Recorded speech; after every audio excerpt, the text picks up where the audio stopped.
একটা কবিতা পড়ি। আর এটা দিয়ে তাল গাছের কবিতাটা না, এটা তো পারি ওই আমি।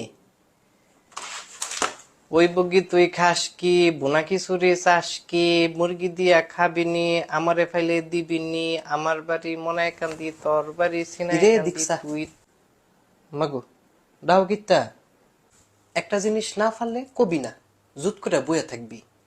তুই কোন দেখছ ছড়ার মধ্যে বুনা খিচুড়ি লইয়া কথা কয়? হ্যাঁ, বুনা খিচুড়ি খাবিনি, আমারে ফাইলে দিবিনি। তে বগি লোকে বন্ধু ফাইতে লাইছে, বগিয়ে তোরে বুনা খিচুড়ি খাওয়াইব, বগিয়ে ফাইলে তোরে বুনা চটকনা দিয়ে দিব। ও আমি কিতাম, আমার মাথায় তো খালি ইডি ঘুরে, যা মাথায় সেইটা দিয়ে তো সরা বানাইলাই। এছাড়া তুই কোনো দেখছ মানুষে বুনা খিচুড়িলে সরা বানায়? হ্যাঁ, এটা সরা না ডাইলের বড়া রে। মাগু আমি একজন অন্যরকম কবি হইতাম না, মাইনসে হইতেছে একজন বালা কবি, বিদ্রোহী কবি।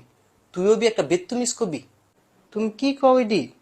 আমার সম্পর্কে তো তোমার কোনো আইডিয়াই নাই। আমি তো অনই তোমার হলো একটা কবিতা বানাই লাইছি। সর্বনাশা না, তুই আমার দিয়ে কবিতা বানাই লাইছে। তুই কি কবিতা বানাইছ? শোনো, আমার কবিতার নাম হলো আমার ভাই। তোর ওই ভাই? শুনি। আমার ভাইয়ের নাম জানে আলম, তার পকেটে থাকে কলম, মাথায় দেয় মলম, খায় খালি শালগম। কেমন হয়েছে কবিতাটা? তোমার ছোট ভাই তোমার লেখা বানাইছে? আমিও তো তোর একটা কবিতা বানাই লেছি। মাগু তুমি যদি কবি হয়ে গেলা গা, লগে লগে কবিতা বানাই লেলা? কি কবিতা বানাইছ হন? কবিতার নাম হইল আলু। নামটা তো সুন্দরই। কোন আলু? দেশি আলু? আরে ইন্ডিয়ান আলুডা।